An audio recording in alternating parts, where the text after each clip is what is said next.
గౌరవ శాసనసభ సభ్యులు పామరు నియోజకవర్గం గౌరవనీయులు శ్రీ వర్లకుమార్ రాజా గారిని ఈ రోజు కార్యక్రమాన్ని ఉద్దేశించి మాట్లాడవలసిందిగా కోరుతున్నాం. ఈరోజు మన పామరు నియోజకవర్గంలో పేదల సేవలో ప్రజావేదిక కార్యక్రమంలో భాగంగా మన వద్దకు విచ్చేసిన గౌరవనీయులు రాష్ట్ర ముఖ్యమంత్రి వర్యులు శ్రీ నారా చంద్రబాబు నాయుడు గారికి, వేదికను అలంకరించిన మంత్రివర్యులు, ఎంపీ గారు, ఇతర పెద్దలకి, మరి ముఖ్యంగా కార్యక్రమానికి విచ్చేసిన కథం తొక్కిన పామరు ప్రజలందరికీ, మీలో ఒకడు, మీవాడు, మీ శ్రేయోభిలాషి, మీకు సేవ చేసే మీ సేవకుడు, మీ సోదరుడు, మీ ఇంటి పెద్ద కొడుకు, నియోజకవర్గంలో పనిచేసే పెద్ద పాలేరు ఈ వర్ల కుమార్ రాజా 2 చేతులు జోడించి ప్రతి ఒక్కరికి హృదయపూర్వకంగా స్వాగతం సుస్వాగతం పలుకుతూ నమస్సుమాంజలు తెలియజేస్తున్నా. ఈ రోజున కార్మిక కర్షకుల శ్రామికుల కష్టఫలం, త్యాగఫలం ఏదైతే కార్మిక దినోత్సవం జరుపుకుంటున్నామో, ప్రపంచవ్యాప్తంగా జరుపుకుంటున్నారో, కార్మికులందరికీ రాష్ట్ర వ్యాప్తంగా మరి ముఖ్యంగా పామరు నియోజకవర్గ కార్మికులందరికీ కార్మిక దినోత్సవ శుభాకాంక్షలు తెలియజేస్తున్నా.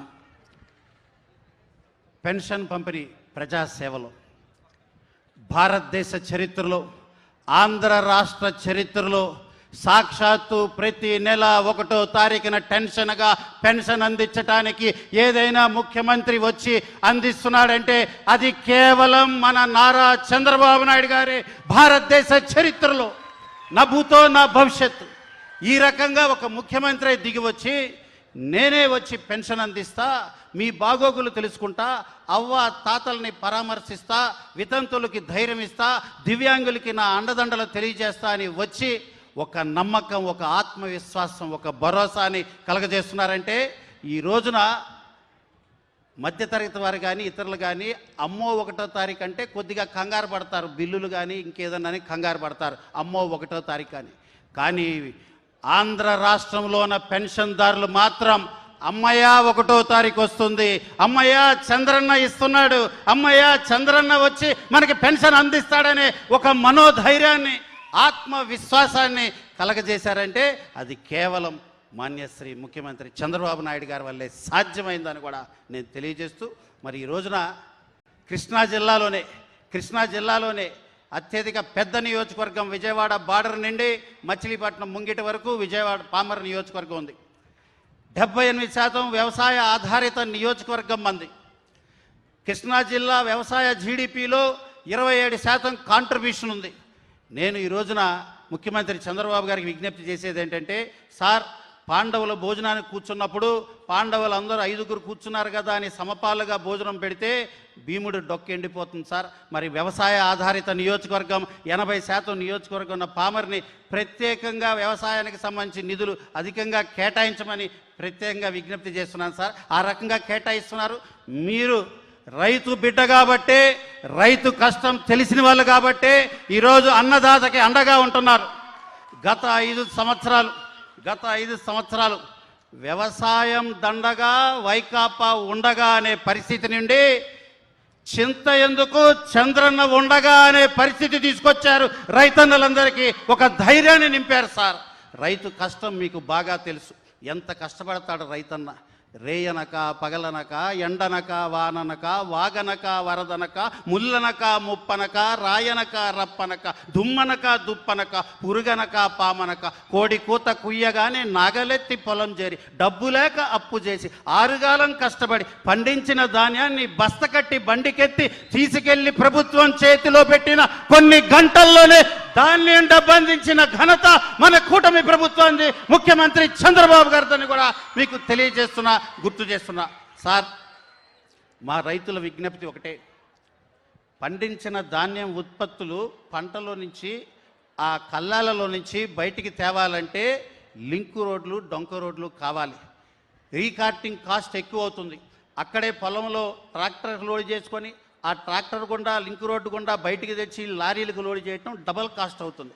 మనం గనక ఇప్పటివరకు 30 సంవత్సరాల చరిత్రలో డొంక రోడ్లు బాగు చేద్దామని ఎవరు అనుకోవాలా. ఇప్పుడు మొన్న మీరు ఇచ్చిన నిధుల్లో కొన్ని డొంక రోడ్లకి రైతులకి కేటాయించడం జరిగింది. మరి వ్యవసాయ ఆధారిత నియోజకవర్గం మీరు గనక డొంక రోడ్లకి నిధులు కేటాయిస్తే రైతుల మనసులో చిరస్థాయిగా నిలిచిపోతాం సార్. కూటమి ప్రభుత్వాన్ని ఇంకా ఇంకా ఇంకా ఆశీర్వదిస్తారని కూడా మీకు తెలియజేస్తూ నాకు చాలా సంతోషంగా ఆనందంగా ఉంది. కూటమి ఖచ్చితంగా 10 కాలాల పాటు ఉండాలని, చంద్రన్న ఇలాగే చల్లగా ఉండాలని, ఈరోజు ఇంతమంది అశేష జనవాహిని తరలి వచ్చిన తీరు, మీరు సుపరిపాలన దిశగా రాష్ట్రాన్ని నడిపిస్తున్న విధానం, సంక్షేమం, అభివృద్ధి, భవిష్యత్తు మూడింటిని సమపాలుగా ఒక త్రిశూల వ్యూహంతో మీరు రాష్ట్రాన్ని నడిపిస్తున్నారు. నభుతో నా భవిష్యత్ అనే విధంగా మీరు రాష్ట్రాన్ని నడిపిస్తున్నారు.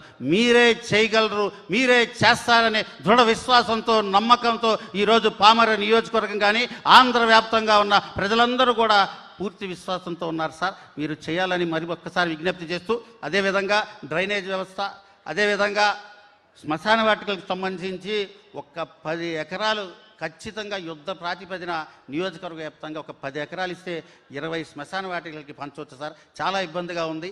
ఇప్పటికే ఫేజ్ 1లో కొద్ది నిధులు కేటాయిస్తామన్నారు, అది ప్రత్యేకంగా కేటాయించాలి. అదేవిధంగా ఇంటిలో ఉన్న మురుగు ఇంటి ముందు, వర్షం వస్తే ఆ మురుగు మళ్ళీ ఇంటిలోకి, అంటే డ్రైనేజ్ వ్యవస్థ లేకుండా చాలా అధ్వాన పరిస్థితులు కొన్ని చోట్ల ఉన్నాయి. సో ఈసారి నిధుల్లో డ్రైనేజ్ వ్యవస్థకు కూడా నిధులు కేటాయించవలసిందిగా విజ్ఞప్తి చేస్తూ, మరి పవన్ కళ్యాణ్ గారు, అదేవిధంగా యువనేత లోకేష్ బాబు గారు ఈ రోజున బ్రహ్మాండంగా సుపరిపాలన చేస్తున్న మీరు, మీ ముగ్గురు బ్రహ్మాండంగా ఈ రోజున రాష్ట్రాన్ని ప్రగతి పదంలో నడిపిస్తున్నారు. రాష్ట్ర ప్రజలందరూ కూడా మీ వైపు ఉన్నారు. ఏ ముఖ్యమంత్రి చేయని సాహసోపేతమైన కార్యక్రమం, ఒక్క రోజులోనే 3 రోజులు దావోదులో 36 మీటింగులు పూర్తి చేసుకొని అర్ధరాత్రి 1 గంటకి హైదరాబాద్ ఎయిర్పోర్ట్లో దిగి తెల్లారి 5 గంటలకి అమరావతి చేరుకొని 7 గంటలకి అధికారులతో మీటింగ్ పెట్టిన ఏ ముఖ్యమంత్రి కూడా చరిత్రలో ఎక్కడ ఎవరు చేయలేని సాహసం మీరు ఈ 76 సంవత్సరాల వయసులో మీరు చేస్తున్నారు సార్. ప్రజలందరూ గమనిస్తున్నారు, మీ కష్టాన్ని గుర్తించారు. మరి ముఖ్యంగా తమరిచ్చిన పిలుపుతో ఈ అతి సామాన్యుడైన కుమార్ రాజాని వారి ప్రేమ అభిమానంతో వారి సేవకుడిగా అంగీకరించి ఈరోజు పామరు ప్రజా సేవకుడిగా ఉండే అదృష్టాన్ని నాకు దయచేసినందుకు, నాకు ఈ అవకాశం ఇచ్చిన మీకు ప్రజలందరి తరఫున మరొక్కసారి ధన్యవాదాలు తెలియజేస్తూ, నాకు అవకాశం ఇచ్చిన పెద్దలకి అందరికీ నమస్కారాలు. జై హింద్.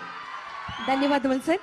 తదుపరి గౌరవ పార్లమెంట్ సభ్యులు మచిలీపట్నం నియోజకవర్గం గౌరవనీయులు శ్రీ వల్లభనేని బాలశౌరి గారిని మాట్లాడవలసిందిగా కోరుతున్నాం.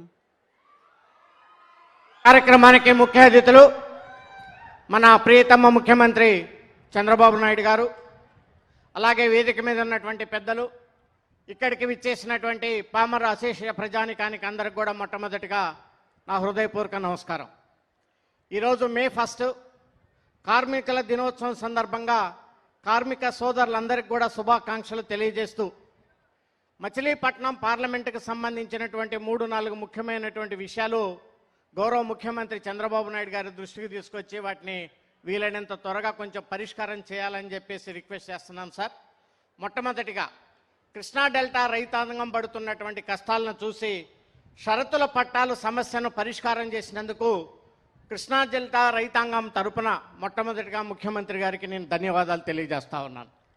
రెండో విషయం, ఇక్కడ మనకి మంగళగిరిలో ఎయిమ్స్ హాస్పిటల్ ఉంది సార్, మనందరికీ తెలుసు.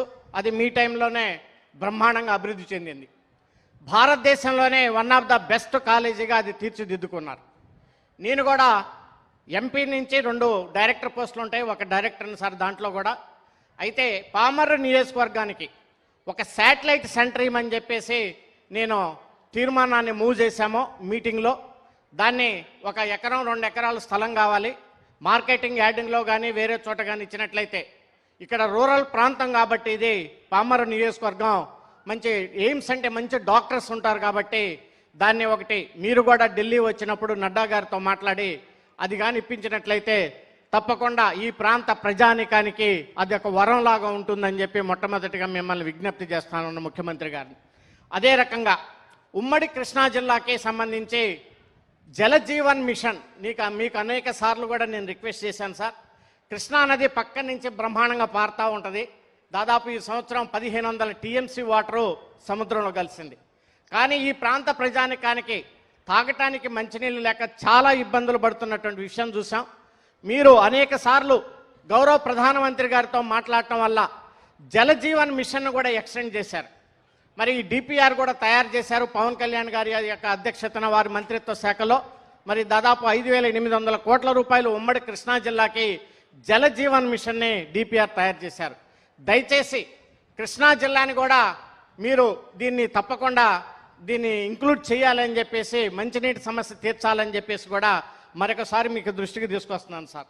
మీ అందరికీ తెలుసు, ముఖ్యమంత్రి గారికి మరి చిత్తూరు జిల్లా ఒక కన్ను అయితే రెండో కన్ను కృష్ణా జిల్లా అనేటువంటి విషయం కూడా మనందరికీ తెలుసు. సో అందుకని తప్పకుండా ఈ కృష్ణా జిల్లా యొక్క మంచినీటి సమస్యను పరిష్కరించాలని చెప్పేసి మిమ్మల్ని మరి ఒకసారి విన్నవించుకుంటున్నాం సార్ ప్రజల తరపున. మూడో విషయం, బందర్ పోర్టు నిర్మాణం దాదాపు పూర్తిగా వస్తూ ఉంది. మనందరికీ తెలిసినటువంటి విషయమే. దాదాపు ఇంకొక సంవత్సరం లోపలనే బందర్ పోర్టు కంప్లీట్ అవుతా ఉంది. దానికి సంబంధించి ఒక 3,000 ఎకరాలు అక్కడ ఉంది సార్. దాన్ని ఇండస్ట్రియల్ హబ్గా మార్చినట్లయితే పోర్టు కనెక్టివిటీ రోడ్లు వస్తున్నాయి, రైల్వే లైన్ వస్తుంది, అది బ్రహ్మాండంగా వన్ ఆఫ్ ద బెస్ట్ పోర్టుగా తయారు కాబోతా ఉంది.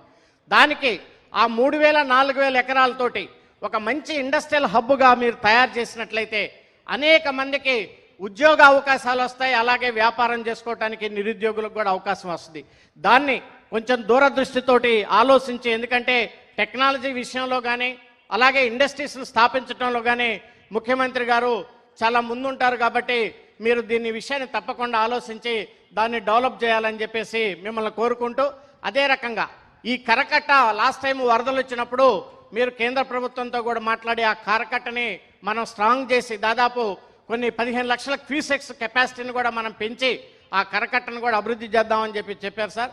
దాన్ని కూడా కేంద్ర ప్రభుత్వం యొక్క నిధులతోటి హోమ్ డిపార్ట్మెంట్ నుంచి దాన్ని కూడా కంప్లీట్ చేసినట్లయితే ప్రధానంగా ఉన్నటువంటి సమస్యలన్నింటినీ ఈ కృష్ణా జిల్లాకి మరి పరిష్కారం దొరుకుతుందని, అది తమరి ద్వారానే సాధ్యమవుతుందని కోరుకుంటూ ఈ అవకాశం ఇచ్చినటువంటి మీ అందరికీ కూడా హృదయపూర్వక ధన్యవాదాలు తెలియజేస్తాను. ధన్యవాదములు సార్.